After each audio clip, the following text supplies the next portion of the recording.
हमारे हिंदू धर्म के पवित्र 4 धामों में से एक धाम श्री बद्रीनाथ धाम, जिसे बद्रीनाथ आश्रम के नाम से भी जानते हैं। इस मंदिर की हमारे हिंदू धर्म में बेहद मान्यता है। जैसा कि इस मंदिर के बारे में बताया जाता है कि भगवान विष्णु का साक्षात निवास है।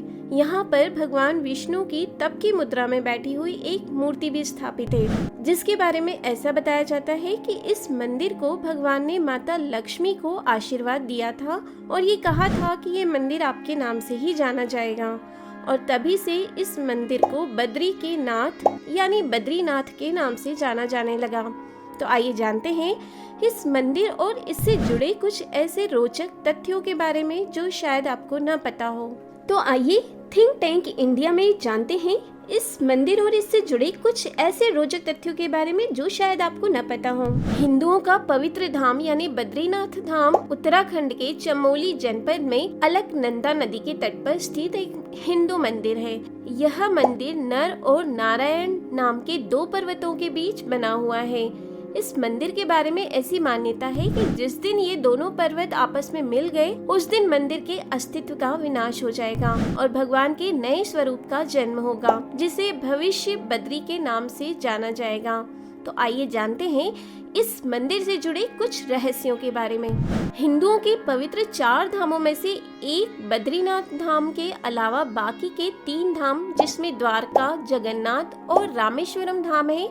लेकिन जब बात वृंदावन धाम के दर्शन की आती है तो गंगोत्री, यमुनोत्री और केदारनाथ, जिन्हें छोटा 4 धाम के नाम से जानते हैं, के दर्शन भी जरूर करने चाहिए। बद्रीनाथ को इस संसार का 8वां बैकुंठ माना गया है। यहाँ पर भगवान 6 महीने तक जागते हैं, जबकि बाकी के 6 महीने शयन मुद्रा में रहते हैं। यहाँ पर भगवान विष्णु और माता लक्ष्मी की पूजा तो होती ही है, इसके साथ में अखंड दीप को भी प्रज्वलित किया जाता है।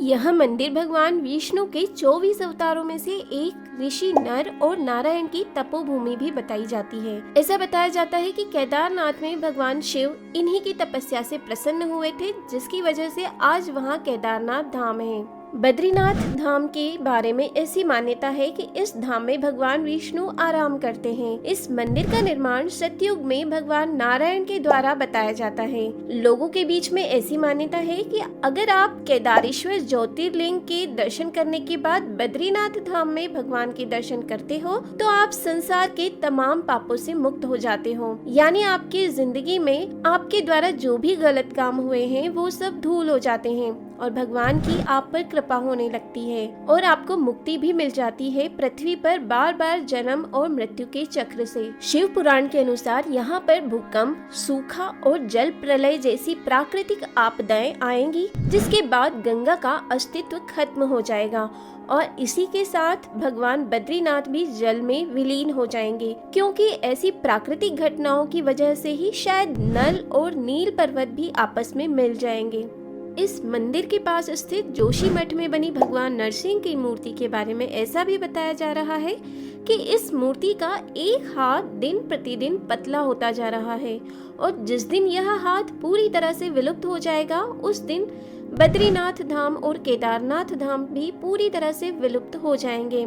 भगवान बद्रीनाथ के मंदिर में बद्रीनाथ की एक वेदी भी बनी हुई है, जिसे काफी पुराना, लगभग 2000 से 2500 साल पुराना बताया जाता है।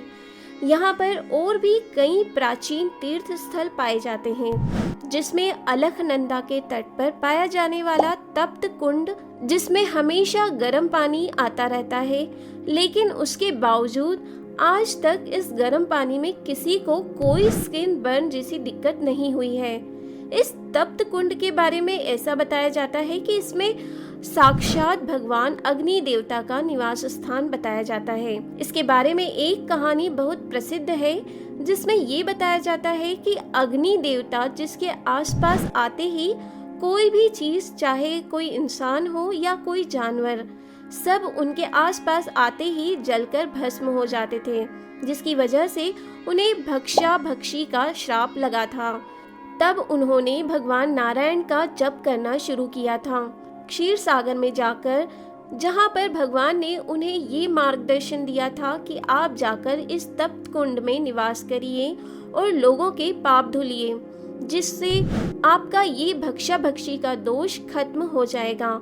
और भगवान के कहे अनुसार अग्नि देवता तब से इस कुंड में निवास करते हैं और तमाम लोगों के पाप धुलकर अपना दोष मिटाते हैं। इस मंदिर के बारे में ऐसा बताया जाता है कि भगवान अपने विश्राम करने के लिए किसी जगह की तलाश कर रहे थे कि तभी उन्हें यह जगह बेहद पसंद आई थी।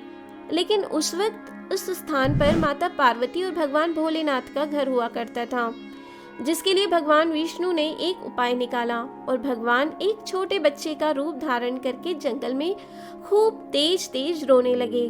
जिसे माता पार्वती ने सुना तो उन्हें ये लगा कि आखिर इतने घने जंगल में इतना छोटा बच्चा कहाँ रो रहा है, और अपनी ममता से मजबूर होकर माता पार्वती भगवान विष्णु को उठाकर कैलाश पर्वत ले आई, जिसे देखते ही भगवान शंकर ने उन्हें पहचान लिया और माता पार्वती से उन्हें तुरंत वापस छोड़कर आने के लिए कहा। लेकिन छोटे बच्चे को ऐसे रोता हुआ माता से देखा नहीं गया और उन्होंने बच्चे को घर में ले जाकर सुला दिया और भगवान शंकर के साथ भ्रमण पर चली गई। लेकिन जब वो प्रभु के साथ भ्रमण करके आई तो उन्होंने देखा कि घर का दरवाजा अंदर से बंद है, और जब उन्होंने दरवाजा खुलवाने की कोशिश की तो भगवान विष्णु मुस्कुराते हुए बोले कि हे प्रभु, मुझे ये जगह बेहद पसंद आई है, तो कृपा करके आप इस जगह को भूल जाइए, ये अब से मेरा निवास स्थान है। और इस तरह से उन्होंने बद्रीनाथ को अपना विश्राम स्थल बना लिया।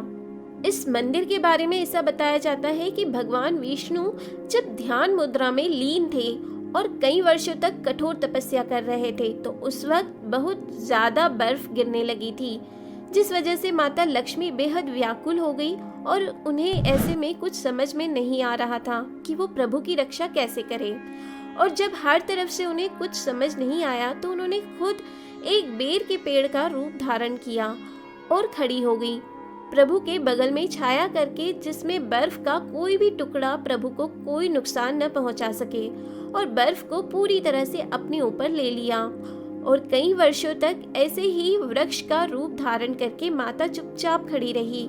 जिसके बाद जब भगवान अपनी तपस्या से उठे तो माता लक्ष्मी बर्फ से पूरी तरह से ढक चुकी थी, और माता लक्ष्मी की ऐसी दशा देखकर भगवान को बेहद आश्चर्य हुआ कि कैसे इतने दिनों तक माता ने एक वृक्ष बनकर उनकी सेवा की। इससे भगवान बेहद प्रसन्न हुए और उन्हें ये आशीर्वाद दिया कि क्योंकि आपके बद्री के वृक्ष के रूप में मेरी रक्षा की है, इसलिए आज से इस जगह को बद्रीनाथ धाम के रूप में जाना जाएगा और यहाँ पर हम दोनों को एक साथ पूजा जाएगा। इस मंदिर के बारे में ये कहावत फेमस है कि जो जाए बद्री कभी न आए ओदरी, यानी जो एक बार इस पवित्र धाम के दर्शन कर लेता है उसे दोबारा माँ के गर्भ में आने की जरूरत नहीं पड़ती, यानी वो जन्म और मृत्यु के चक्र से मुक्त हो जाता है और उसे मोक्ष की प्राप्ति हो जाती है। हमारे धर्म पुराणों के अनुसार एक इंसान को अपने जीवन में कम से कम 2 बार इस धाम में जरूर जाना चाहिए। तो आपको थिंक टैंक इंडिया में बद्री धाम के बारे में हमारे द्वारा दी गई ये जानकारी कैसी लगी, हमें कमेंट करके जरूर बताएं। इसके साथ ही अगर आपको वीडियो पसंद आई हो तो इसे लाइक करें और अपने दोस्तों और रिश्तेदारों के साथ शेयर भी करें। ऐसी और अपडेट्स के लिए थिंक टैंक इंडिया चैनल को सब्सक्राइब जरूर कर लें।